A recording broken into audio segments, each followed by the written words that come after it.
Welcome back to my YouTube channel guys. இந்த வீடியோவில்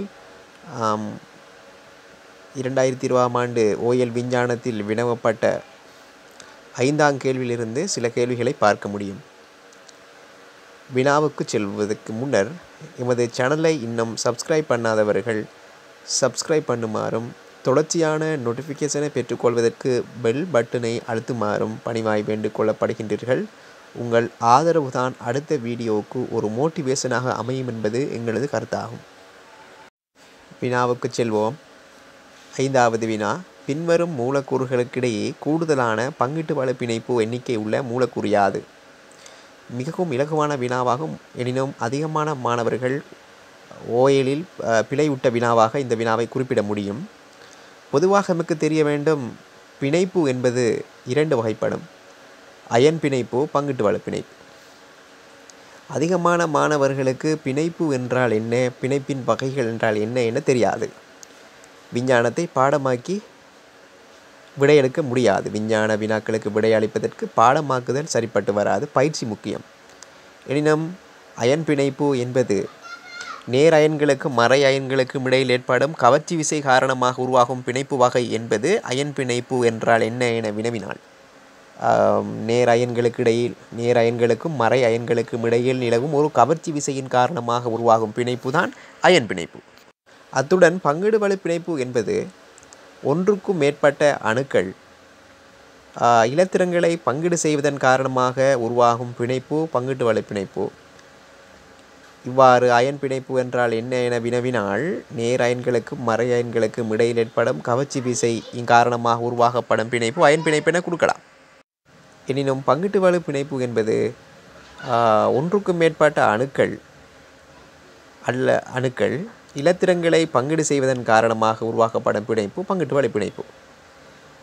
இதன் பின்னர் நாம் அயன் பிணைப்புவை எவ்வாறு இனங்காண்பது, பங்கீட்டு வள பிணைப்பை எவ்வாறு இனங்காண்பது என கண்டுபிடிக்க வேண்டும். மிக இலகுவாக ஒரு டிக் மூலம் கண்டுபிடிக்க முடியும் அயன் பிணைப்பையும் பங்கீட்டு வள பிணைப்பையும். யாதேனும் ஒரு உலோகம் ஒரு சேர்வையின் முன்னால் அமைந்தால் அது அயன் சேர்வை. உதாரணமாக எமக்கு தெரிய வேண்டும், முதலாம் கூட்ட மூலகத்தில் lithium, sodium, potassium, hydrogen, lithium, sodium, potassium. இதில் ஐதரசனை தவிர்ந்த லித்தியம், சோடியம், பொட்டாசியம் இந்த 3ம் உலோகங்கள்.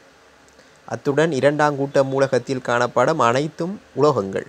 பெர்லியம், மக்னீசியம், கல்சியம் போன்றன உலோகங்கள். அவ்வாறு செப்பு, இரும்பு போன்ற மூலகங்களை, நாகம் போன்ற மூலகங்களையும் உலோகங்களாக குறிப்பிட முடியும். இவ்வாறு நான் மேலே குறிப்பிடப்பட்ட மூலகங்கள் ஒன்று ஒரு சேர்வையின் ஆரம்பத்தில் இருந்தால் அதனை நாங்கள் அயன் பிணைப்பு என கூற முடியும். அதாவது சொல்லப்போனால் அயன் பிணைப்பு ஒன்று உலோகத்தில் ஆரம்பிக்காது, அல்லுலோகத்திலே ஆரம்பிக்கும். உதாரணமாக படத்தில் முதலாவது வினாவில் பங்கீட்டு வள பிணைப்பு என்று தரப்பட்டுள்ளது. பொதுவாக காணப்படுவது பங்கீட்டு வள பிணைப்பு தான். அங்கு காணப்படும் பங்கீட்டு வள பிணைப்புகள் எண்ணிக்கை எது என வினவப்பட்டுள்ளது. அதிக அளவான எண்ணிக்கையை கொண்ட பங்கீட்டு வள சேர்வை என கேட்கப்பட்டுள்ளது. நாங்கள் முதலில் பார்ப்போமாயின் O2, இதுவும் அல்லுலோகத்தில் ஆரம்பியது. O என்றது ஆக்சிஜன் என்றது ஒரு அல்லுலோகம், எனவே அதுவும் பங்கீட்டு வள சேர்வை. நைதரசன் அதுவும் அல்லுலோகம், பங்கீட்டு வள சேர்வை. அமோனியாவில் NH3யில் முன்னுக்கு காணப்படும் NH3யில் காணப்படும் என்னும் அல்லுலோகம், அதுவும் பங்கீட்டு வள சேர்வை. CO2வில் காணப்படும் சியும் ஒரு அல்லுலோகம், இதுவும் பங்கீட்டு வள சேர்வை. உதாரணமாக NaCl, சோடியம் குளோரைட் NaCl என தரப்பட்டால் அதில் காணப்படும் Na என்பது சோடியம். சோடியம் ஒரு உலோகம், எனவே NaCl என்பது அயன் பிணைப்பு என கூற முடியும்.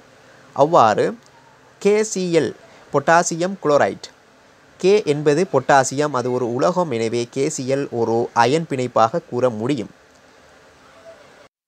HCl என்பது அது ஒரு பங்கீட்டு வள சேர்வை. அவ்வாறு CH4, மெதேன் CH4 அது ஒரு பங்கீட்டு வள சேர்வை.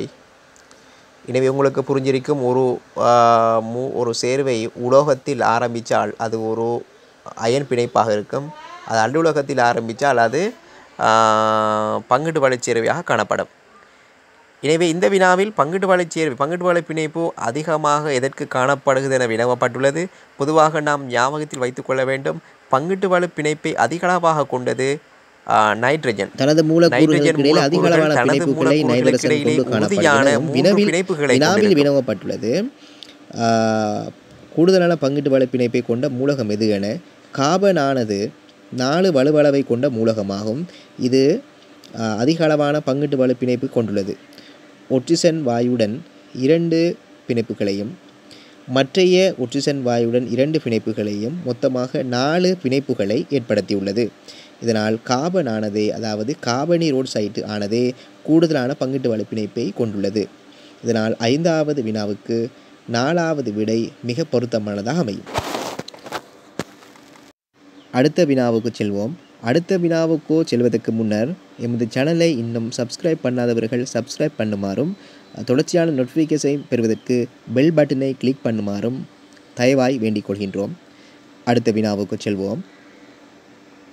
சூரியனிலிருந்து புவிக்கு வெப்பம் இடமாற்றப்படுவது. பொதுவாக நமக்கு தெரிய வேண்டும், வெப்பமானது ஓரிடத்திலிருந்து இன்னொரு இடத்துக்கு கடத்தப்படுவது வெப்ப இடமாற்றம்.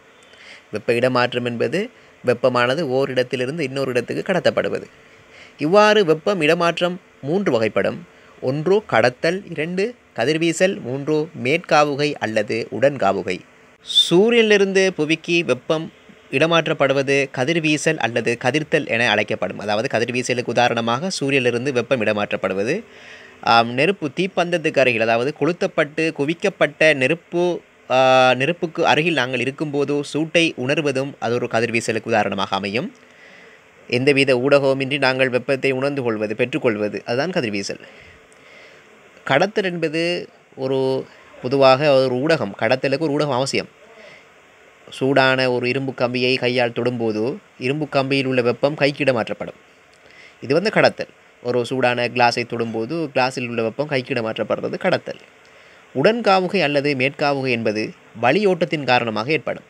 உதாரணமாக ஒரு மரத்துக்கு கீழே நாங்கள் நெருப்பு கூட்டும்போது நெருப்பினால் பெறப்படும் ஆவி, அதாவது நாங்கள் மரத்துக்கு கீழே நீரை கொதிக்க வைக்கப்படும் போது கொதிநீரில் இருந்து வெளியாகும் ஆவியினால் மரத்தின் மேலே உள்ள இலைகள் ஆடுதல், அதாவது வளி ஓட்டத்தின் காரணமாக இலைகள் அசைதல், அது உடன்காவுகைக்கு உதாரணமாக அமையும். எனவே கதிர்வீசல் மூலம் உடன்காவுகை மூலம் அவ்வாறு வராது. எனவே சூரியனிலிருந்து புவிக்கு வெப்பம் இடமாற்றப்படும் ஒரே ஒரு முறை காணப்படும் கதிர்வீசல். எனவே 6வதற்கு 1வது விடை மிக பொருத்தமானதாக அமையும். நான் பல்வேறு வினாக்களை விளங்கப்படுத்துகிறேன். நான் எந்த விதமான ஒயிட் போர்ட்டோ எந்த விதமான பெண்ணும் பேப்பரும் இல்லாமல் நேரடியாக விடையை கொடுக்க வேண்டிய டிக்கே MCQ விளங்கப்படுத்துவேன். அது என்ன விதமான கணித செய்கை என்றாலும் சரி, கண்ணினால் மனதினால் விடையை எழுப்பதற்கான டிக்கை நான் கற்பிப்பேன் பல்வேறு வினாக்களில். ஏனெனில் ஒரு மணித்தியாலத்தில் 40 MCQ செய்ய வேண்டும். இதற்கு கண் போதும். கண்ணினால் மனதினால் செய்ய முடியும். நான் அவ்வாறான டெக்னிக்கையே இப்போது கற்பிக்கின்றேன். எந்த விதமான செய்கையும் எந்த விதமான MCQவும் சொல்லித்தர மாட்டேன். ஸ்ட்ரக்சர் எஸ்ஏ எழுதும்போது விளங்கப்படுத்துவேன். எனவே நேரடியாக நீங்கள் இந்த வழிமுறையை நீங்கள் கையாண்டால் மிக இலகுவாக 40 வினாக்களுக்கும் மிக குறுகிய நேரத்துடன் விடையை பெற்றுக்கொள்ள முடியும். நாம் 7வது வினாவுக்கு செல்வோம். மாணவன் ஒருவன் ஒரு சூழல் கூமகத்திலிருந்து பிரித்தெடுத்தவாறு அச்சூழல் தொகுதியில் ஓர் உற்பத்தியாக்கியும் 8 முதன்மை நுகரிகளும் 23 துணை நுகரிகளும் உள்ளன.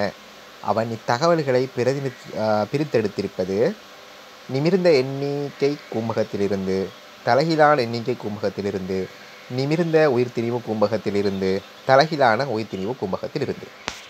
பொதுவாக நாங்கள் உணவு கூம்பகங்களை சக்தி கூம்பகம், உயிர்த்திணிவு கூம்பகம், எண்ணிக்கை கூம்பகம் என 3 விதமான கூம்பகங்களை பார்க்கலாம்.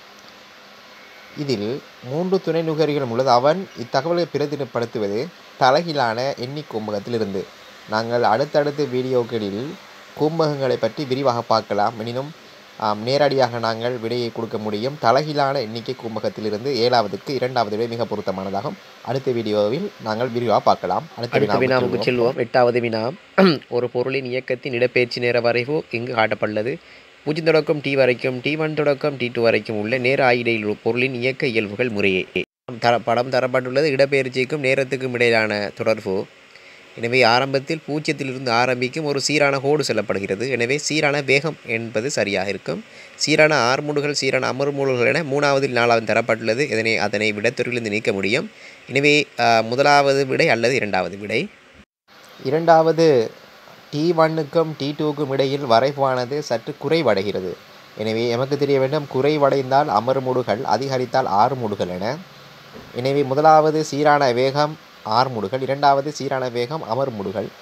முதலாவதில் சீரான வேகம், அதாவது 0க்கும் Tக்கும் இடையில் சீரான, 0க்கும் T1க்கும் இடையில் சீரான வேகம், T1க்கும் T2க்கும் இடையில் வேகம் குறைவடைகிறது. இதன் காரணமாக அமர்முடுகல் என கூற முடியும்.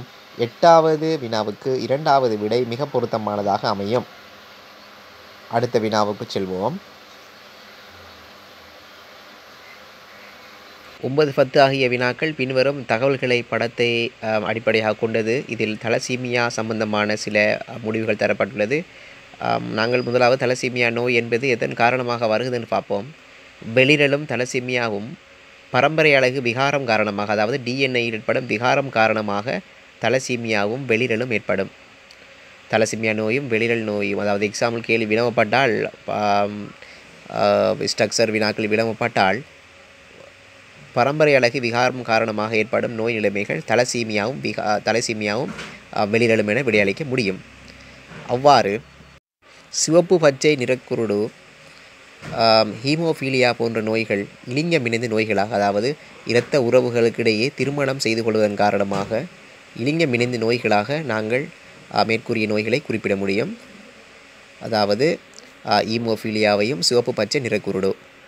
இந்த வினாவில் புணரிகள், அதாவது கேபிட்டல் டி சிம்பிள் டி என தரப்பட்டுள்ளது. இலகுவாக விடையை எடுத்துக்கொள்ள வேண்டிய முறை என்னவென்று சொன்னால், ஆரம்பத்தில் கேபிட்டல் டி இருப்பது தலசீமியா நோயாளியாக வர முடியாது. ஆரம்பத்தில் சிம்பிள் டி வந்தால் மாத்திரமே நோயாளியாக வரும். ஏஐ ஆரம்பத்தில் காணப்படும் ஏஐ கேபிட்டல் டியுடன் இணைத்தால் கேபிட்டல் டி என்று வரும். எனவே ஏயும் தலசீமியா நோயாளியாக வர முடியாது. மீண்டும் ஏஐ சிம்பிள் டியுடன் இணைக்கப்பட்டுள்ளது. அவ்வாறு இணைப்பதன் மூலமும் கேபிட்டல் டி தான் ஆரம்பத்தில் வரும், சிம்பிள் டி கேபிட்டல் டிக்கு பிறகுதான் வரும். எனவே ஏஐ முற்று முழுதாக விடைத்தேர்விலிருந்து நீக்க முடியும். அவ்வாறு பியை பார்த்தால், கேபிட்டல் டி என்பதை மீண்டும் ஸ்மால் டியுடன் இணைக்கப்பட்டுள்ளது பியில், அப்போதும் கேபிட்டல் டி தான் முதலில் வரும். எனவே பியையும் விடைத்தேர்விலிருந்து நீக்கிவிட முடியும். மூணாவது ஸ்மால் டிஐ, அதாவது சி ஆனது சிம்பிள் டியுடனும் கேபிட்டல் டியுடன் இணைக்கப்பட்டுள்ளது. எனவே அப்போதும் கேபிட்டல் டி தான் முதலில் வரும், சிம்பிள் டி இரண்டாவது வரும். சிம்பிள் டியை நாங்கள் கேபிட்டல் டியுடன் எவ்வாறு இணைத்தாலும் எப்போதும் கேபிட்டல் டியை தான் முதலில் போட வேண்டும். இவ்வாறு டி ஆனது ஸ்மால் டி 2உடன் இணைக்கப்பட்டுள்ளது. எனவே இரண்டிலேயும் ஸ்மால் டி தான் வரும், ஸ்மால் டி என வரும். எனவே இது நோய்க்காவி அல்ல நோயாளியாக காணப்படும். எனவே இதில் தலசீமியா நோயாளி யார் என்று சொன்னால் டி, ஏனெனில் ஆரம்பத்தில் ஸ்மால் டி வருவதே நோயாளியாக எடுத்தல் வேண்டும். மொத்தம் ஏபிசிடி என 4 நபர்கள் தரப்பட்டுள்ளது. இதில் டி என்பவர் நோயாளி, ஏபிசி என்பவர்கள் நோயாளிகள் அல்ல. சுகதேகி என்பவர் சுகமான மனிதன். இதில் F1 10வது வினா, 9வது வினாவுக்கு 4வது விடை மிக பொருத்தமானதாகும். 10வது வினாவுக்கு F1 சந்ததிக்குரிய தலசீமியா நோயாளிகள், சுகதேகியான நோய்க்காவிகள், சுகதேகிகள் ஆகியோருக்கிடையே உள்ள விகிதம்.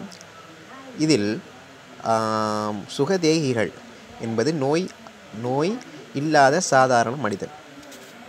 நோயாளி என்றால் தலசீமியா நோயாளி என்றால் தலசீமியா நோய்க்கு ஆளாகினவர்கள். இதில் நாங்கள் ஏற்கனவே 9வது வினாவில் தலசீமியா நோயாளி டி என கண்டோம். எனவே தலசீமியா நோயாளி ஒன்று, எனவே முதலாவது ஒன்று வர வேணும். எனவே 4வது அறிவியல் முதலாவது 2 தரப்பட்டுள்ளது. அதனால் 4வது விடையை நீக்கிவிட முடியும். நோய்க்காவிகளாக 2 நோய்க்காவிகள் காணப்படுவார்கள். அதனால் நோய்க்காவிகள் 2, சுகதேகிகள் மொத்த 4ல் நோயாளி ஒன்றும் நோய்க்காவி 2ம் சுகதேகி ஒரு ஆளும். இதில் தரப்பட்டுள்ளது 1, 2, 1 என 10வதுக்கு 3வது விடை மிக பொருத்தமானதாக அமையும். அடுத்த வினாவுக்கு செல்வோம்.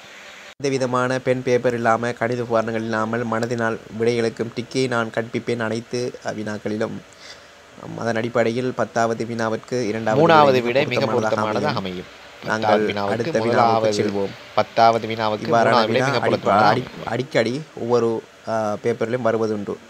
எனவே மிக குறுகிய நேரத்தில் விடையளித்த டெக்னிக்கை புரிந்துகொள்ளல் மிக முக்கியமானதாகும். அடுத்த வினாவுக்கு செல்வோம். 11வது வினா. ஒரு குறித்த பொருளின் இடப்பெயர்ச்சியின் பருமன் பற்றி எப்போதும் உண்மையான கூற்று யாது? பொதுவாக எமக்கு தெரிய வேண்டும், இரண்டு புள்ளிகளுக்கு இடையிலான பாதையின் நேர்கோட்டு வழியான நீளம், அது தூரமாக இருக்கலாம் அல்லது இடப்பெயர்ச்சியாக இருக்கலாம், எதுவென்றாலும் நீளம்தான். இதில் சின்ன நீளத்தை நாங்கள் இடப்பெயர்ச்சி எனவும் பெரிய நீளத்தை தூரம் என்கிறோம். அதாவது நான் ஒரு புள்ளியிலிருந்து ஒரு இடத்திலிருந்து அடுத்த இடத்துக்கு போகும்போது நான் பாவிக்க வேண்டிய ஷார்ட்கட்டை நான் இடப்பெயர்ச்சி எனவும், நான் பாவிக்கும் லோங்காட்டை நான் தூரம் எனவும் அழைக்கப்படுகிறது. எனவே இதில் கேட்குறாங்க, இடப்பெயர்ச்சி என்பது பற்றி எப்போதும் உண்மையானது, அது எப்போதும் உண்மையாக இருக்க வேண்டும். இயங்கிய தூரத்திலும் பெரியது பிழை. எப்போதும் தூரம்தான் பெரிதாக காணப்படும், இடப்பெயர்ச்சி சின்னதாக காணப்பட வேண்டும். எனவே இயங்கிய தூரத்திலும் பெரிது என்பது பிழையாகும். இரண்டாவது, இயங்கிய தூரத்துக்கு சமன். சில நேரம் சமனாக இருக்கலாம், ஆனால் அது எப்போதும் சமனா என்று சொன்னால் அது இல்லை. அதன் காரணமாக இரண்டாவது விடை தெரிவையும் நீக்கலாம். இயங்கிய தூரத்திலும் குறைவு. இயங்கிய தூரத்திலும் குறைவாகவும் இருக்கலாம், ஆனால் எப்போதும் குறைவு என கூற முடியாது. இயங்கிய தூரத்துக்கு சமம் அல்லது குறைவு. சில நேரங்களில் இடப்பெயர்ச்சியும் தூரமும் சமனாக காணப்படலாம், அல்லது இடப்பெயர்ச்சியானது தூரத்தை விட குறைவாக காணப்படலாம். பொதுவான வழமை என்ன என்று சொன்னால், தூரத்தை விட இடப்பெயர்ச்சி குறைவாகத்தான் காணப்படும். ஆனால் அது எப்போதும் குறைவாக காணப்படுமா என்று சொன்னால் கூற முடியாது. சில நேரத்தில் சமனாகவும் காணப்படலாம். இதனால் 11வது வினாவுக்கு 4வது விடை மிக பொருத்தமானதாக அமையும். நிறைய மாணவர்கள் 3வது விடையை தெரிவு செய்துள்ளார்கள். 2020ஆம் ஆண்டு பேப்பரில் இயங்கிய தூரத்திலும் குறைவாகும். பொதுவான ஒரு வளமே இயங்கிய தூரத்திலும் குறைவு. ஆனால் மேலே தரப்பட்டுள்ளது எப்போதும் என. எப்போதும், ஒருபோதும், மட்டும், சில என்ற வசனங்களை நாங்கள் கண்டால் கொஞ்சம் அவதானமாக பார்த்தல் வேண்டும். பொதுவாக பின்வரும் கூற்றுக்கள் இது உண்மையானது என்று சொன்னால் இயங்கிய தூரத்திலும் குறைவான சரிதான். எப்போதும் உண்மை இல்லை. பொதுவாக குறைவு எனினும் சமனாகிற சந்தர்ப்பங்களும் இருக்கும். இதனால் 4வது விடை மிக பொருத்தம். அடுத்த வினாவுக்கு செல்வோம். 11வதுக்கு 4வது விடை மிக பொருத்தமானதாக இருக்கும். அடுத்த வினாவுக்கு செல்வோம். XY எனும் இரு மூலகங்களின் அணுக்களின் இலத்திரன் நிலையமைப்புகள் முறையே 2, 8, 1, 2,8,1 2,8,7 ஆகும். அம்மூலக ஜோடி பற்றிய பின்வரும் கூற்றுக்களில் பொய்யான கூற்று யாது என வினவப்பட்டுள்ளது. எனவே இதிலிருந்து விளங்குகிறது, எக்ஸின் இலத்திரன் நிலையமைப்பு 2, 8, 1 எனவும் வையின் இலத்திரன் நிலையமைப்பானது 2, 8, 7 எனவும். எனவே 2, 8, 10, 3, 11. எக்ஸ் என்பது 11 அணுவனை கொண்ட மூலகம். வையானது இலத்திரன் நிலையமைப்பு 17 கொண்டுபடியினால் அவற்றின் அணுவன் 17. எனவே எக்ஸ் என்பது சோடியமும் வை என்பது குளோரினும் என்றது புலப்பாகிறது. ஏனெனில் சோடியத்தின் அணுவன் 11ம் குளோரினின் அணுவன் 17 ஆகும். இந்த கேள்விக்கு விடையெடுப்பதற்கு அணுவன்களோ அல்லது திணிவன்களோ அல்லது நியூத்திரன்களோ தேவையில்லை. நாங்கள் இலத்திரன் நிலையமைப்பை பயன்படுத்தி ஒரு மூலகம் அது எத்தனையாவது கூட்டம் அல்லது அது எத்தனையாவது ஆவர்த்தனம் என்பதை கண்டுகொள்ள முடியும். 2, 8, 1 என தரப்பட்டதன் காரணமாக மொத்தமாக 3 சக்தி மட்டங்கள் காணப்படுகிறது. எக்ஸுக்கு 3 சக்தி மட்டங்கள். முதலாவது சக்தி மட்டத்தில் 2 இலத்திரனும், இரண்டாவது சக்தி மட்டத்தில் 8 இலத்திரனும், மூணாவது சக்தி மட்டத்தில் 1 இலத்திரனும் காணப்படுகிறது. எனவே எமக்கு தெரிய வேண்டும், சக்தி மட்டங்களின் எண்ணிக்கையானது ஆவர்த்தனத்தை குறிக்கும். இதனால் சோடியமானது, அதாவது எக்ஸ் ஆனது 3ஆம் ஆவர்த்தனத்தை கொண்ட மூலகமாகும். அவ்வாறு வையை பார்ப்புமாயின் வையிலையும் 2, 8, 7 3 சக்தி மட்டங்கள் காணப்படுகிறது. முதலாவது சக்தி மட்டத்தில் 2 இலத்திரனும், இரண்டாவது சக்தி மட்டத்தில் 8 இலத்திரனும், மூணாவது சக்தி மட்டத்தில் 7 இலத்திரனும். இதனால் 3 சக்தி மட்டத்தில் காணப்படுவதன் காரணமாக வையும் 3ஆம் ஆவர்த்தனத்தைச் சேர்ந்த மூலகம். எனவே இதிலிருந்து நான் கூற முடியும், எக்ஸும் வையும் 3ஆம் ஆவர்த்தனத்தை கொண்ட மூலகமாகும். இலத்திரன் நிலையமைப்பை பயன்படுத்தி ஆவர்த்தன அட்டவணையை வரையாமல் இலத்திரன் நிலையமைப்பை பயன்படுத்தி ஒரு மூலகத்தின் அணுவெண்ணையும் ஒரு மூலகத்தின் கூட்டத்தையும் ஆவர்த்தனத்தையும் துணிய முடியும். கூட்டங்களை துணியும் முறையாக இறுதி சக்தி மட்டத்தில் காணப்படும் இலத்திரங்களின் எண்ணிக்கையை வைத்துக்கொண்டு நாங்கள் அந்த மூலகம் எத்தனையாவது கூட்டத்தைச் சேர்ந்து நாங்கள் கணிப்பிட முடியும். எக்ஸில் 3ஆம் சக்தி மட்டம், அதாவது இறுதி சக்தி மட்டத்தில் காணப்படும் இலத்திரங்கள் எண்ணிக்கை 1. அவ்வாறு வையின் இறுதி சக்தி மட்டத்தில் காணப்படும் இலத்திரங்கள் எண்ணிக்கை 7. இதிலிருந்து நாங்கள் கூற முடியும், எக்ஸின் எக்ஸ் ஆனது முதலாம் கூட்டத்தைச் சேர்ந்த மூலகம், ஏனெனில் இறுதி சக்தி மட்டத்தில் ஒரு இலத்திரன் காணப்படுகிறது. y ஆனது 7ஆம் கூட்டத்தைச் சேர்ந்தது, காரணம் இறுதி சக்தி மட்டத்தில் 7 இலத்திரங்கள் காணப்படுகிறது. இந்த வினாவில் நாங்கள் பிழையான விடைகளை தெரிவு செய்தல் வேண்டும். இதில் ஆவர்த்தன அட்டவணையில் ஒரே ஆவர்த்தனம் இருக்கிறது என்பது சரியாகும். ஆவர்த்தன அட்டவணையில் ஒரே கூட்டம் இருக்கிறது, அது பிழையாகும். ஏனெனில் எக்ஸ் ஆனது முதலாம் கூட்டமாகவும் y ஆனது 7ஆம் கூட்டமாகவும் காணப்படும். அயன் பிணைப்புகளை உண்டாகி கொண்டு இரசாயன முறையாக சேரும். சோடியம் குளோரினும் சோடியம் குளோரைடு எனப்படும் பிற வலியமான அயன் சேர்வை உண்டாக்கும். கரியுப்பு NaCl சேர்ந்து இரசாயன சூத்திரம் XYயை கொண்ட சேர்வை உண்டாக்கும். Na-யும் Cl-ம் சேரும்போது NaCl உருவாகும். எனவே 3 விடையும் சரியாகும். இதில் பிழையான விடை இரண்டாவது, ஆவர்த்தன அட்டவணையில் ஒரே கூட்டத்தை இருக்கிறது என்பது பிழையான விடையாகும். 12வது வினாவுக்கு இரண்டாவது விடை மிக பொருத்தமானதாக அமையும். நாம் அடுத்த வினாவுக்கு செல்வோம். ஒட்சிசன் வாயுவின் 64 கிராமில் அடங்கும் O2 மூலக்கூறுகள் எண்ணிக்கை யாது? O16 அந்த பிரைக்கெட்டில் தரப்படுவது சார் மூலக்கூறு திணிவு. நான் இதுவரையும் 12 வினாவை செய்துள்ளேன். எந்த விதமான பேப்பரும் கணிப்பாடும் பயன்படுத்தாமல் வெறும் கண்ணினாலே 12 கேள்வியும் விடை செய்யப்படுகிறது. அதில் கணித கேள்வியாக வந்தாலும் சரிதான், அதாவது பிசிக்ஸாக வந்தாலும் கெமிஸ்ட்ரியாக வந்தாலும் பயாலஜியாக வந்தாலும் மனதினால் விடை எடுத்துக்கொள்ள முடியும் MCQ பொறுத்தவரையில். ஏனெனில் நான் முன்னர் கூறியது போன்று 1 ஹவரில் ஒரு மணித்தியாலத்தில் 40 கேள்விகளுக்கு விடையளிக்க வேண்டும். அதனால் எழுதி பார்த்து விடையை எடுக்கக்கூடாது. அனைத்து விதமான வினாவுக்கும் நேரடியாகவே விடையை எடுக்கும் ட்ரிக்கை நான் கற்பித்து கொண்டிருக்கிறேன் இந்த சேனலில். ஓகே, நாம் 13வது வினாவுக்கு செல்வோம். ஒட்சிசன் வாயுவின் 64 கிராமில் அடங்கும் O2 மூலக்கூறுகளின் எண்ணிக்கை யாது? O=16. ON16 என்பது அதன் சார் மூலக்கூறு திணிவாகும். ஒட்சிசனின் சார் மூலக்கூறு திணிவு தந்திருக்கிறது. ஒரு ஒட்சிசன் அணுவின் சார் மூலக்கூறு திணிவு 16. இதில் O2 என தந்தபடியினால் நமக்கு தெரிய வேணும், ஒரு ஒட்சிசனுக்கு 16 என்றால் 2 ஒட்சிசனையும் மொத்த சார் மூலக்கூறு திணிவு அல்லது மூலக்கூறு திணிவு 32 ஆகும். இதனை நான் முதலில் மனதினால் ஞாபகப்படுத்த வேண்டும். அத்துடன் அதன் திணிவு தரப்பட்டுள்ளது. எமக்கு எப்போதும் தெரியும், முதலாவதாக மூலக்கூறுகளில் எண்ணிக்கை என்பது குறிப்பிட்ட மூலக்கூறின் மூளை கண்டு அவகாதர மாறிலியால் பெருக்கல் வேண்டும். அவகாதர மாறிலி தரப்படும், பயப்பட வேண்டிய அவசியமில்லை. 6.022 தர 1023 என்பது பார்ட் 1 பேப்பர் ஆரம்பத்தில் மேலே தரப்படும். அதை பயன்படுத்தி ஞாபகப்படுத்தலாம், பாடமாக்க வேண்டிய அவசியம் ஒன்றில்லை. இதில் மூலக்கூறுகளின் எண்ணிக்கை, மூலக்கூறுகள் என்ற எண்ணிக்கையை நாங்கள் காணும்போது முதலில் மூளை காண வேண்டும். அதை நீங்கள் நோமலாக இலகுவாக ஞாபகப்படுத்திக் கொள்ளலாம். மூலக்கூறுகளை தனித்தனியாக உடைத்து பார்த்தால், மூலக்கூறு எனும் வசனத்தை உடைத்து பார்த்தால் மூளை, அடுத்தது கூறுகள். மூளை எனது மூளை காண வேண்டும். முதலில் நமக்கு தெரிய வேண்டும், மூள் என்பது திணிவை மூலக்கூறு திணிவால் பிரித்து வாரது. திணிவு 64 ஏற்கனவே தரப்பட்டுள்ளது. மூலக்கூறு திணிவு நமக்கு தெரிய வேண்டும் 32. ஏன், ஒரு ஒட்சிசனுக்கு 16 என்றால் 2 ஒட்சிசனுக்கும் 32. 64ஐ 32ஆல் பிரித்தால் 2. அவகாதர மாறிலி 6.022 தர 1023 பெருக்கினால் 2 தர 6.022 தர 1023 வரும்.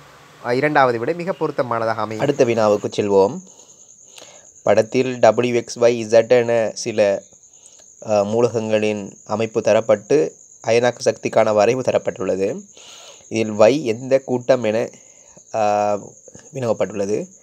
நாம் முதல் மேலே காணப்படும் Wவை பார்க்காமல் கீழே காணப்படும் 3 மூலகங்களையும் பார்த்தல் வேண்டும்.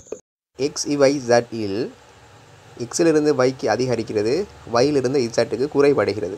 நாம் கீழே இருக்கும் மூலகங்கள் 3ஐயும் பார்த்து X முதலாங்கூட்டம் எனவும் Y இரண்டாங்கூட்டம் எனவும் குறைவடைய துவங்குவதை மூணாங்கூட்டம் என எடுத்தல் வேண்டும். XYZ இல் XY என் கோடு அதிகரிக்கிறது, Xலிருந்து Y அதிகரிக்கிறது. எனவே முதலாங்கூட்டம் Xும் இரண்டாங்கூட்டம் Yயும் மூணாங்கூட்டம் Zம் உள்ள மூலகத்தை ஒரு கோலம் W ஒரு காலமும் கவனத்தில் எடுக்க வேண்டிய அவசியமில்லை.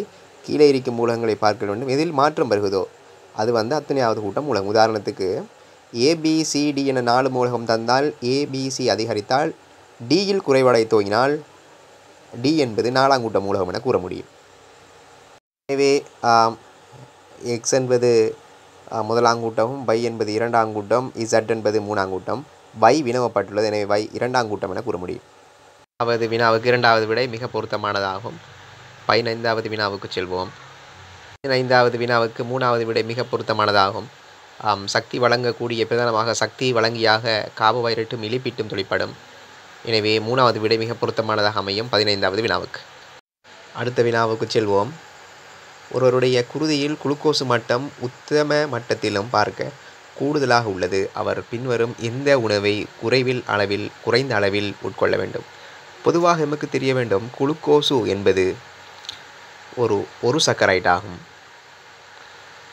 மனித உடலில் குளுக்கோஸானது மேலதிகமாக அதிகரிக்கப்படும் போது குறிப்பிட்ட மனிதன் வெள்ள நீரிழிவு உள்ள மனிதன் என அழைக்கப்படுவான், அதாவது சுகர் பேஷண்ட். இதில் இறைச்சி என்பது புரத உணவு, பால் என்பது புரத உணவு, பயிறு என்பது புரத உணவு, பான் என்பது கார்போஹைட்ரேட் உணவு. எனவே குளுக்கோஸும் ஒரு கார்போஹைட்ரேட் உணவை அதிகமாக எடுத்துக்கொண்டால் நாங்கள் சுகர் நோய்க்கு உள்ளாகலாம், அதாவது நீரிழிவு நோய்க்கு உள்ளாகலாம். எனவே பான் கார்போஹைட்ரேட் உட்கொள்வதை குறைத்தல் வேண்டும். எனவே 16வதற்கு 4வது விடை மிக பொருத்தமானதாகும். பான் என்று சொன்னால் பான் மட்டுமல்ல, அதிகளவாக பான் இந்த மாப்பொருள் இடியாப்பம், பான், பிட்டு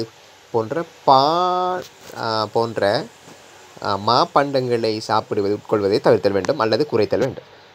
அடுத்த கேள்விக்கு செல்வோம். எனவே 16வதுக்கு 4வது விடை மிக பொருத்தம். 17வது வினாவுக்கு செல்வோம்.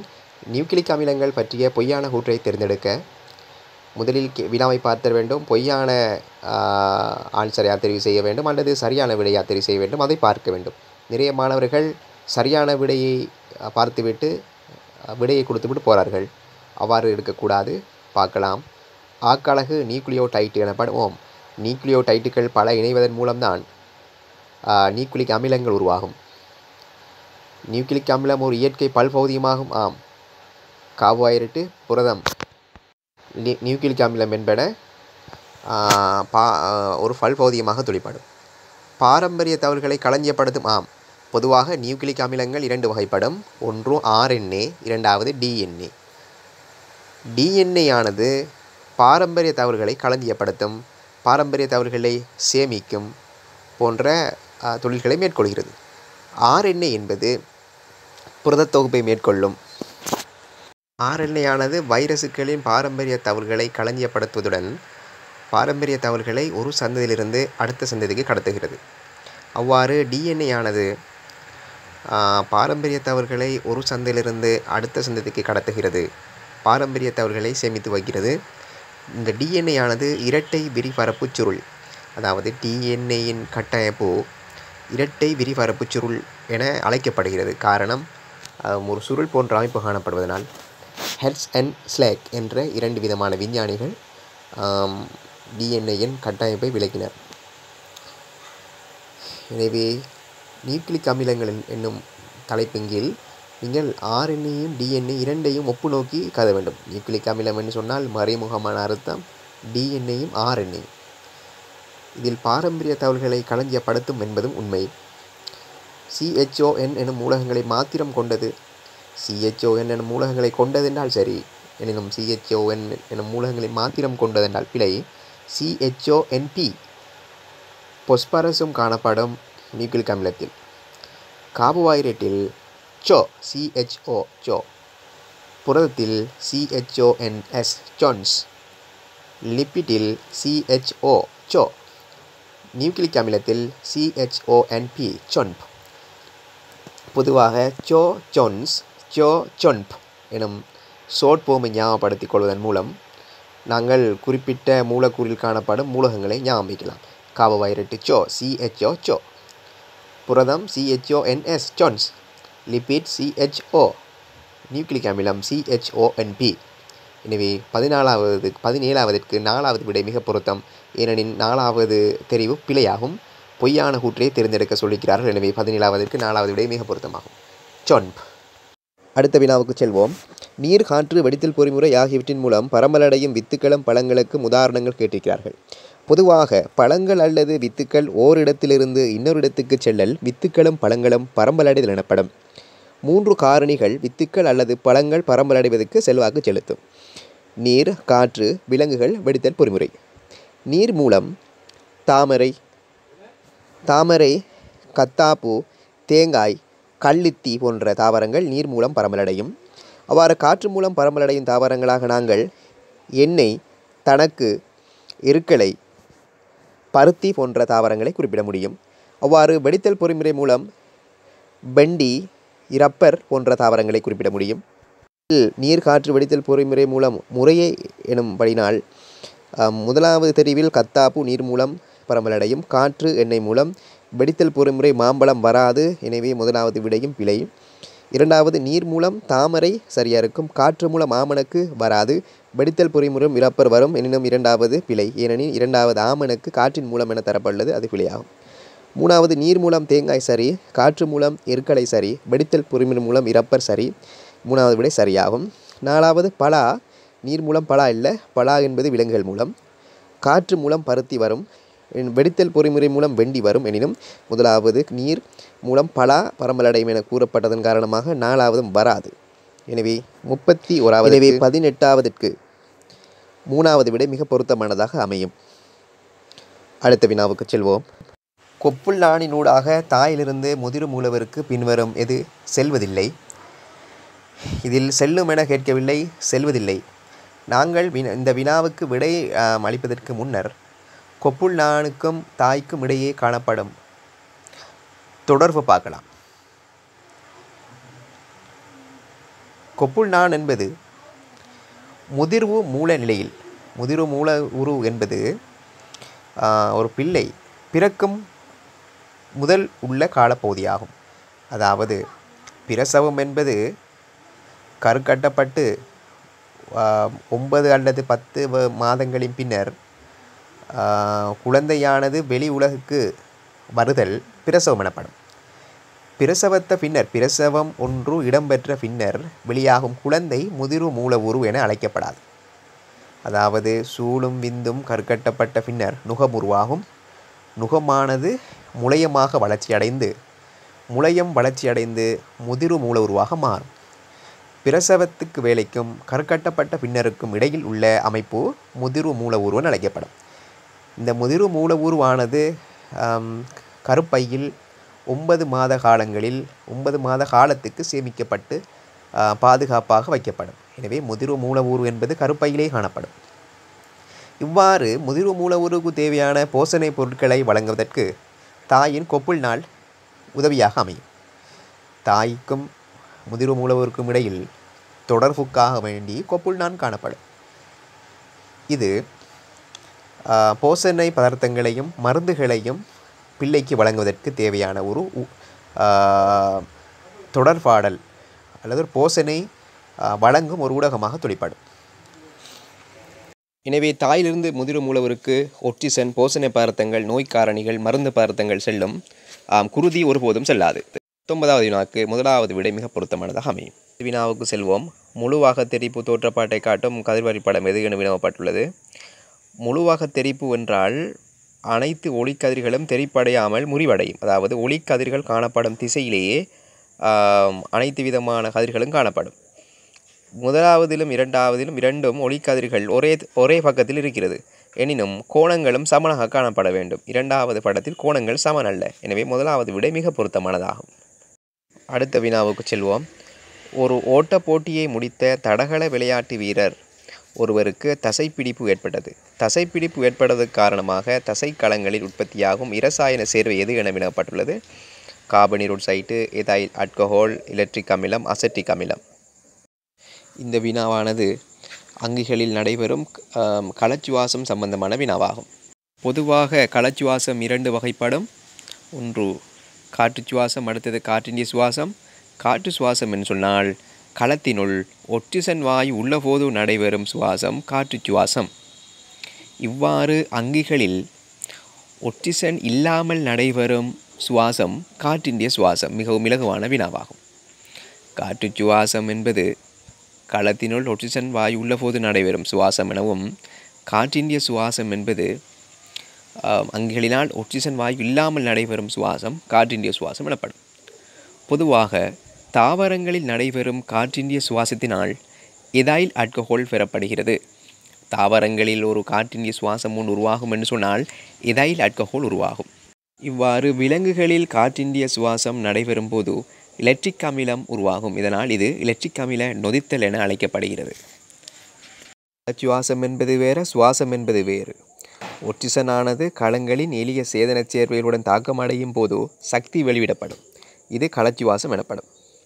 அதாவது களச்சுவாசம் என்பது களச்சுவாச தாக்கம் ஒளித்தொகுப்பு தாக்கத்தின் எதிரான தாக்கமாகும். மிக முக்கியமான வினாவாகும். குளுக்கோசு ஒட்சிசனுடன் சேர்ந்து கார்பனீரோசைட்டும் நீரும் உருவாகும். இது களச்சுவாசத்தில் நடைபெறும். எனினும் ஒளித்தொகுப்பின் போது கார்பனீரோசைட்டும் நீரும் சேர்ந்து குளுக்கோஸும் ஒட்சிசனும் உருவாகும். எக்ஸாம்பிள் எம்சிக்யூல் அல்லது ஸ்ட்ரக்சரில் வினவப்படலாம். களச்சுவாசத்துக்கு எதிரான தாக்கம் எது என. எனவே ஒரு ஓட்டப்போட்டி ஒன்றை தடகள விளையாட்டு வீரர் ஓடும்போது அவர் காலில் உள்ள தசைகளில் வலியை ஏற்படுவதற்கு காரணமாக அவர்கள் தசைக்களங்களில் காற்றிந்திய சுவாசம் ஏற்படுவதன் காரணமாக எலக்ட்ரிக் அமிலம் தோன்றும். இதனாலேயே அவர் தசைப்பிடிப்பை உணர்கிறார், வலியையும் உணர்கிறார். எனவே இந்த வினாவுக்கு 21வது வினாவுக்கு எலக்ட்ரிக் அமிலம் என்பது மிக பொருத்தமான விடையாகும். எனவே 21வதற்கு 3வது விடை மிக பொருத்தமானதாக அமையும். அத்துடன் அங்கிகளுக்கு அதிக அளவான சக்தி காற்று சுவாசத்தின் போதே கிடைக்கிறது. மிக முக்கியமாக ஞாபகத்தில் வைக்க வேண்டிய ஒரு முடிவாகும். அடுத்த வினாவுக்கு செல்வோம். இளஞ்சூட்டு வெப்பநிலை குருதி உள்ள ஒரு விலங்கும் மாறும் சூழல் வெப்பநிலை குருதி உள்ள ஒரு விலங்கு முறையே. முதலாவதாக நமக்கு தெரிய வேண்டும், நாங்கள் விலங்குகளை இரண்டாக பிரிக்கலாம். முள்ளந்தண்டுளிகள், முள்ளந்தண்டிலிகள். அதாவது முள்ளந்தண்டுளிகள் என்றால் முள்ளந்தண்டை கொண்ட விலங்குகள், முள்ளந்தண்டிலிகள் என்றால் முள்ளந்தண்டை கொண்டிராத விலங்குகள். இதில் முள்ளந்தண்டை கொண்ட விலங்குகள் பீசஸ் என்பது மீன்கள், அம்பிபியா என்பது ஈரூடக வாளிகள் அல்லது உபயவாளிகள். நீரிலும் நிலத்திலும் வாழக்கூடிய விலங்குகளை நாங்கள் ஈரூடக வாளிகள் என கூற முடியும். அதாவது நீர் எனும் ஒரு ஊடகத்திலேயும் நிலம் என்னும் ஒரு ஊடகத்திலேயும் வாழக்கூடிய அங்கிகள் ஈரூடக வாளிகள். மூணாவதாக ரெப்டீலியாவை நாங்கள் கூற முடியும். ரெப்டீலியானா ஊர்வன நகருயிர்கள், ஊர்ந்து செல்லக்கூடியதுகள். நாலாவது ஆவேஸ் என்று சொன்னால் பறவைகள். ஐந்தாவது மெமேலியா என்று சொன்னால் முளையூட்டிகள். இதனை முள்ளந்தண்டுளிகளை இலகுவில் ஞாபகப்படுத்திக் கொள்வதற்கு பரம் எனும் ஷார்ட் ஃபார்மை ஞாபகப்படுத்திக் கொள்ளலாம். பரம் என்றால் பிசஸின் முதலெழுத்து பியையும், அம்பிபியாவின் முதலெழுத்து ஏயையும், ரெப்டிலியாவின் முதலெழுத்து ஆரையும், ஆவேஸின் முதலெழுத்து ஏயையும், மெமேலியாவின் முதலெழுத்து எம்மையும் செய்து பெறம். இதில் பிசஸ், அம்பிபியா, ரெப்டிலியா, அதாவது பரமனும் எழுத்தில் முன்னுக்கு வரும் 3 எழுத்தும் பிசஸ், அம்பிபியா, ரெப்டிலியா, இந்த மூன்றும் மாறும் சூழல் வெப்பநிலை உடையது. பின்னால் வரும் 2 எழுத்துக்கள், அதாவது ஏஎம், ஆவேஸ், மெமேலியா, பறவைகளும் முளையூட்டிகளும் இளஞ்சூட்டு குருதி வெப்பநிலை உடையது. இதில் முறையே என விடப்படல. அதாவது இளஞ்சூட்டு குருதி வெப்பநிலையுடைய விலங்கையும் மாறும் சூழல் வெப்பநிலை உள்ள விலங்கையும் இனங்காண வேண்டும். அதாவது முதலாவது வர வேண்டியது இளஞ்சூட்டு குருதி வெப்பநிலையாக வர வேண்டும். நான் ஏற்கனவே கூறினேன், இளஞ்சூட்டு குருதி வெப்பநிலை உள்ள விலங்குகளாக பறவைகள் முளையூட்டிகளும். இனி முதலாவது தெரிவில் பறவைகள் முளையூட்டிகள் இருத்தல் வேண்டும். முதலாவது தெரிவில் புறா காணப்படுகிறது, அது சரி. இரண்டாவது தெரிவில் கரடி தரப்பட்டுள்ளது. கரடி என்பது ஒரு முளையூட்டி, எனவே அதுவும் சரி. மூணாவது சாரைப்பாம்பு ஒரு முளையூட்டியும் அல்ல, ஒரு பறவையும் அல்ல. எனவே நாங்கள் சாரைப்பாம்பு ரெப்டீலியா என்பது மாறும் சூழல் வெப்பநிலை உடையது. மூணாவது விடை தெரிவை இல்லாமல் செய்யலாம், மூணாவது வராது. நாலாவது முதலையும் ஆமையும். நாலாவதில் முதலை தரப்பட்டுள்ளது. முதலை என்பதும் ஒரு ரெப்டிலியா இனத்தைச் சேர்ந்தது, எனவே அதுவும் வராது. அப்போ மூணாவது விடையும் 4வது விடையும் நீக்கிவிட முடியும். விடை முதலாவது அல்லது 2வது விடை வர வேண்டும். பார்க்கலாம், 2வது நாங்கள் தெரிவு செய்கிற விடையை பொறுத்திருக்கி முதலாவது விடையா 2வது விடையாக வரும் என்பது. 2வது பார்க்க வேண்டும், மாறும் சூழல் வெப்பநிலை உடையது. நான் முன்னர் கூறினேன், பரம நிலத்தில் முன்னுக்கு வரும் 3 எழுத்துக்கள் பிசஸ், அம்பிபியா, ரெப்டிலியா, மூன்றும் வர வேண்டும் 2வதாக. எனவே முதலாவது தெரிவில் புறா என்பது இளஞ்சூட்டு வெப்பநிலை உடையது. ஏனெனில் புறா என்பது ஒரு பறவையும் பறவைகளும் முளையூட்டிகளும் இளஞ்சூட்டு குருதி வெப்பநிலை உடையது. 2வது மாறும் சூழல் வெப்பநிலை உடையது தவளை, அதாவது பிசஸ், அம்பிபியா, ரெப்டிலியா மூணும் மாறும் சூழல் வெப்பநிலை உடையது. தவளை என்பது அம்பிபியா இனமாகும், எனவே மாறும் சூழல் வெப்பநிலையை கொண்டு காணப்படும். முதலாவது விடை பொருத்தமானது. 2வது பார்த்தமாயின் எலி என தரப்பட்டுள்ளது. என்ற வாரதன் காரணமாக இடி என்பது ஒரு மாறும் சூழல் வெப்பநிலை கொண்ட இதாக அமையாது. எனவே முதலாவது விடை மிக பொருத்தமானதாக அமையும். நாங்கள் அடுத்த வினாவுக்கு செல்வோம். 1.5 அதாவது 22வது வினாவுக்கு முதலாவது விடை மிக பொருத்தம். 23வதுக்கு செல்வோம். 1.5 வோல்ட் மின்னியக்க விசை உள்ள இரு உலர்கலங்களிலிருந்து 3 வோல்ட் வோல்ட் பெறுவதற்கு பயன்படுத்தத்தக்க அமைப்பு யாது? மின்கலங்களின் மின்னியக்க விசை தரப்பட்டுள்ளது 1.5. 3 வோல்ட் பெற வேண்டுமெனில் 1.5 மின்கலம் 2ஐ தொடராக இணைத்தல் வேண்டும். அதாவது ஒன்றன் பின் ஒன்றாக, மைனஸுக்கு பக்கத்தில் ப்ளஸும் ப்ளஸுக்கு பக்கத்தில் மைனஸும். 3வது விடையில் அவ்வாறு இணைக்கப்பட்டுள்ளது. 4வது ப்ளஸையும் இணைக்கப்பட்டுள்ளது. பெரிய முனை ப்ளஸும் இணைக்கப்பட்டுள்ளது. அதனால் 4வது விடை வராது. அவ்வாறு முதலாவது தெரிவிலும் ப்ளஸுடனும் மைனஸுடனும் அதாவது ஒத்த முனைகள் இணைக்கப்பட்டு அதனால் முதலாவது விடையும் வராது. முதலாவது விடை 4வது விடைகள் நீக்கிவிட முடியும். அவ்வாறு இரண்டாவது விடையும் பொருத்தமல்ல. நாங்கள் மின்னை பெறுவதற்கு 2 முடிவிடங்களை பயன்படுத்துவோம். அதில் ஒரு முடிவிடம் மின்கலத்தின் மைனஸிலும் மற்ற முடிவிடம் ப்ளஸில் இருத்தல் வேண்டும். இரண்டாவதில் ப்ளஸும் மைனஸும் இணைக்கப்பட்டு அதிலிருந்து ஒன்றும், இரண்டாவதும் ப்ளஸும் மைனஸிலும் இருந்து ஒன்று எடுக்கப்படுது. எனவே அழுத்த வித்தியாசம் 0, அதுவும் வராது. 3வது விடை மிக பொருத்தம் என குறிப்பிட முடியும். 23வது வினாவிற்கு 3வது விடை மிக பொருத்தம். அடுத்த வினாவுக்கு செல்வோம். குளிர் நீருடன் தாக்கம் புரியாத போதிலும் கொதிநீருடன் தாக்கம் புரியும் உலகம் யாது? இதுவும் மிகவும் இலகுவான வினாவாகும். முதலாம் கூட்ட மூலகத்தில் ஐதரசனை தவிர்ந்த மற்ற அனைத்தும் உலோகங்களாகும். முதலாம் கூட்ட மூலகத்தில் ஐதரசனை தவிர்ந்த ஏனைய மூலகங்களை நீருடனும் வளியுடனும் வைக்கும்போது மிக விரைவாக தாக்கம் புரியும். அதாவது sodium, potassium, lithium, sodium, potassium போன்ற மூலகங்களை நீருடன் போடும்போது மிக விரைவாக தாக்கம் வரும். குளிர் நீருடன் சொன்னால் ஃப்ரிட்ஜில் வச்ச நீர் இல்லை, சாதாரண நீர். இரசாயனவியலில் அதாவது ஓஎல் சயின்ஸில் சாதாரண நீர் குளிர் நீர் அழைக்கப்படும்.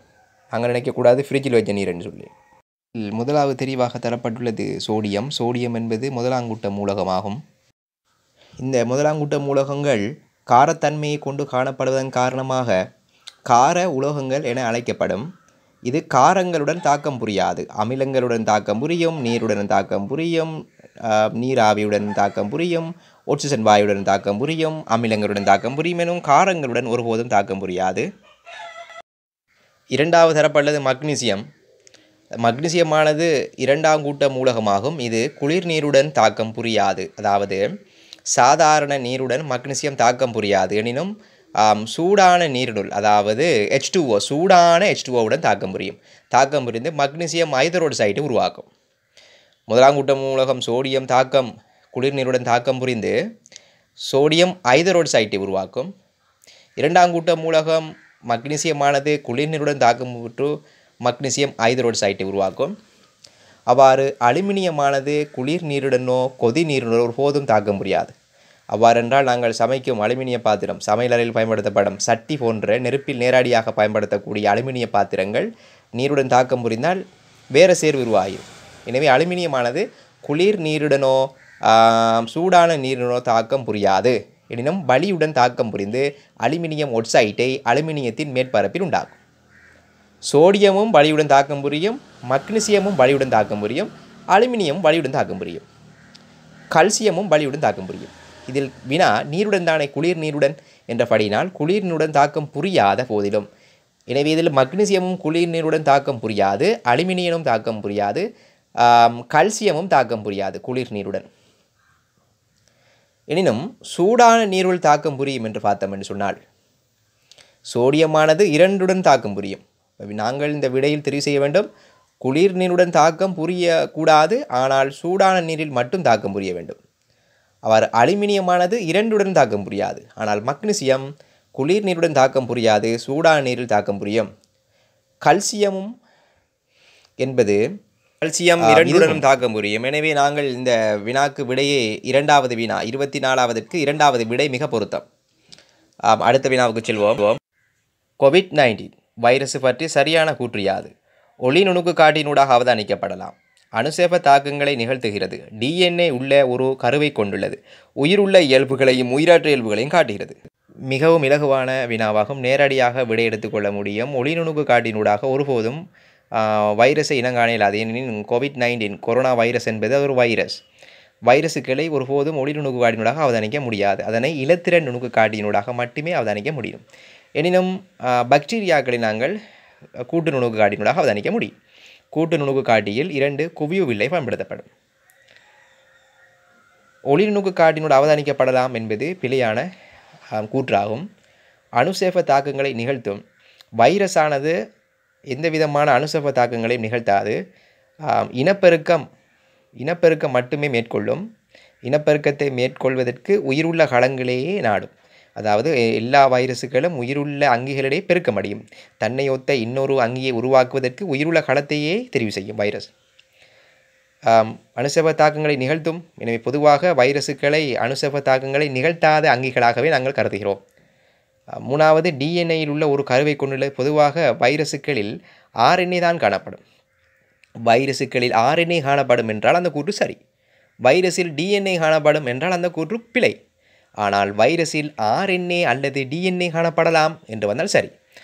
ஆர்என்ஏ அல்லது டிஎன்ஏ என்றால் டிஎன்ஏ இல்லாவிட்டால் ஆர்என்ஏ காணப்படும் தானே, அப்படி சரி. எனினும் டிஎன்ஏ காணப்படும் என குறிப்பால் சொன்னால் அது பிழையாகும். 4வது உயிருள்ள இயல்புகளையும் உயிரற்ற இயல்புகளையும் காட்டுகிறது. 4வது விடை தரப்பட்ட கூற்றுக்கோள் 4வது விடை மிக பொருத்தமானதாகும். ஏனெனில் வைரஸுகள் இனப்பெருக்கம், வைரஸு காட்டக்கூடிய இனப்பெருக்கம் என்பது உயிருள்ள அங்கிகளின் சிறப்பியல்பு.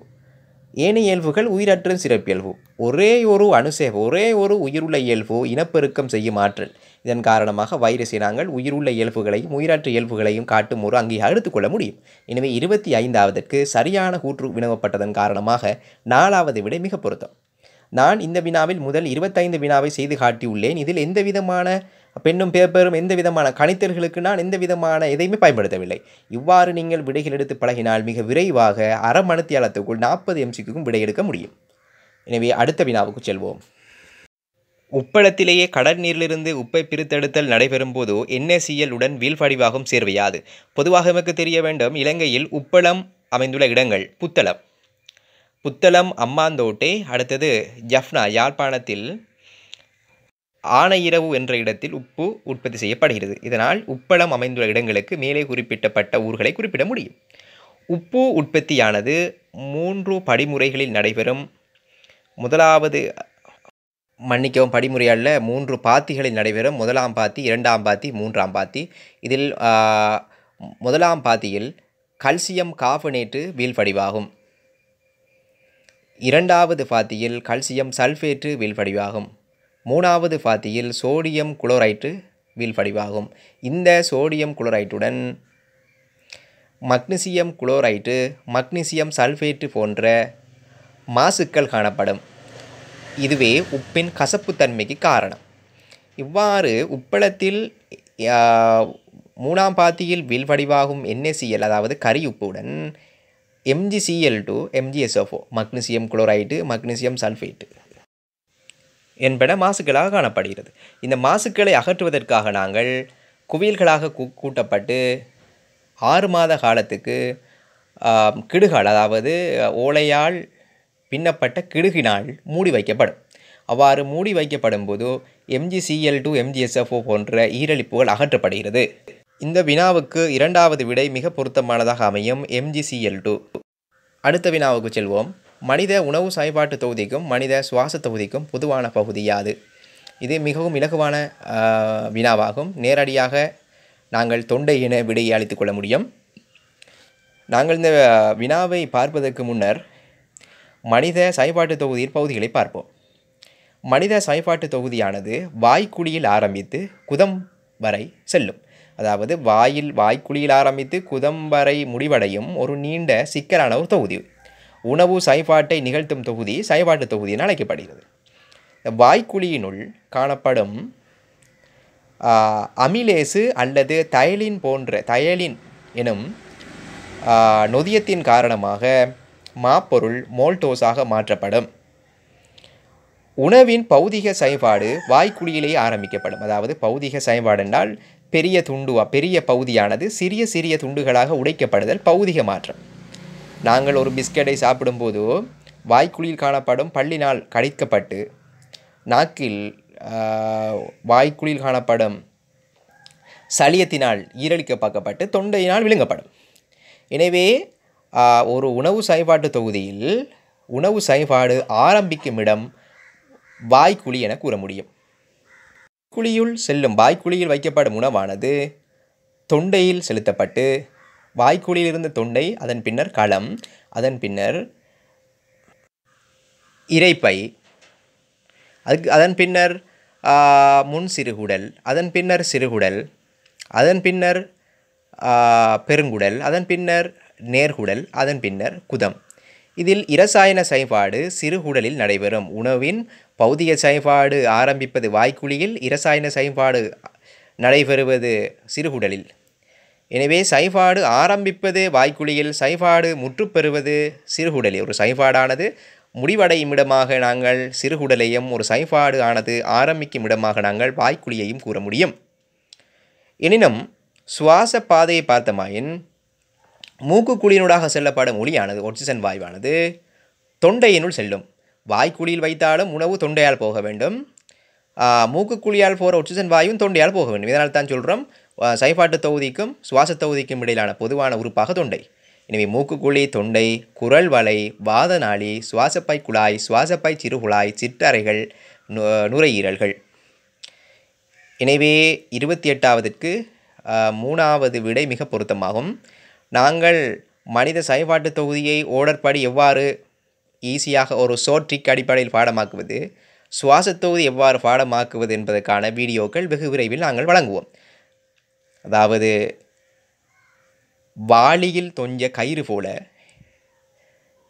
இன்றைக்கு முந்தி வாரான் சிங்கம் பெத்த நேர்மை குட்டி எனும் ஒரு சமன்பாடு உள்ளது. இது மனித செயல்பாட்டு தொகுதியை ஞாபகம் வைக்கும் ஒரு லேசான ஒரு வழிமுறையாகும். வாளி என்று சொன்னால் வாய்க்குழி, தொஞ்ச என்று சொன்னால் தொண்டை, கயிறு என்று சொன்னால் களம், இன்றைக்கு என்று சொன்னால் இரைப்பை, முந்தி என்று சொன்னால் முன் சிறுகுடல், முந்தி வாரான் என்றால் முன் சிறுகுடல், சிங்கம் என்று சொன்னால் சிறுகுடல், பெத்த என்று சொன்னால் பெருங்குடல், நேர்மை என்று சொன்னால் நேர்குடல், குட்டி என்று சொன்னால் குதம். நாங்கள் அனைத்து விதமான விஞ்ஞான பாடங்களை லேசாக ஞாபகப்படுத்திக் கொள்வதற்கான ட்ரிக் இந்த வீடியோவில் எதிர்வரும் வீடியோக்களில் வழங்குவோம் என்பதை நாங்கள் தெரிவித்துக் கொள்கிறோம். எனவே 28வதற்கு 3வது விடை மிக பொருத்தமானதாகும். 4வது வினாவுக்கு செல்வோம்.